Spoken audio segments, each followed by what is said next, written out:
Am prins-o pe asta. Hai, băiatul, hai! Mă, tu chiar te privești dincolo de gard? Hai, băiatul, hai! Hai, respiradă, hai! Să termină și bateria la telefon. Hai, respira! Hai, băiatul, hai! O să-i metem la ea la pe Tibi, ia bă, ești galben. Nu, nu, tot culoarea mea, mă. Hai, respică, hai, tata, hai! Rexi! Rexi! Hai, Rexi, la voi! Lasă-i Rexi, vii la aici, Rexi! Rexi, la aici! Băi, auzi, băi! Ești culoarea, Rexi! Lasă-i la aici! Cât are, mai are 3 ore de când bate pâi? Nu e sănătos la cap.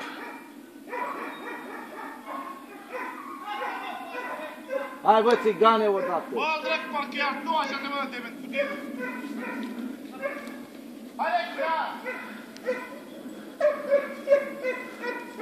Hai că e 3 pe să mă duc la Alexandria. hai, tu, Pavel, facă schimă, Rexi!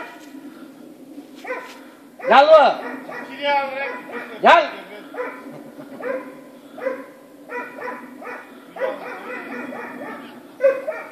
Hai, Rexica, hai la tata meu, hai eu cu Alexi! Rexi!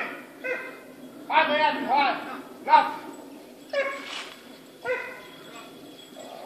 Că nu-i la paraj, bă, să faci peste meu. Nu avea spumă? Are. Am apurat.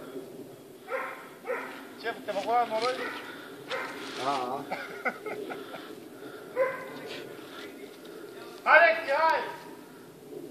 Hai, băiatul, hai, bă, hai! Hai, lasă, lasă! Nu mai striga, bă, băi, nu mai striga la el. Că el de ce strigi la el, da, prinde curaj. Da, știe el de hai, de Da. vino aici.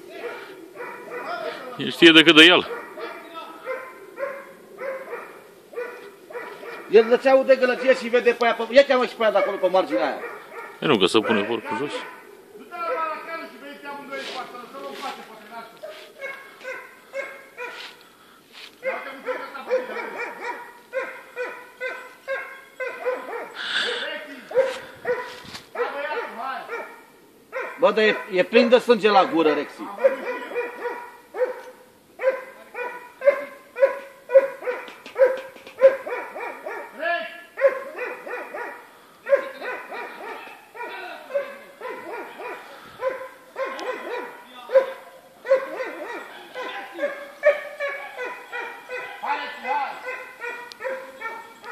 Să nu stă cu ei până moare, mă, doamne.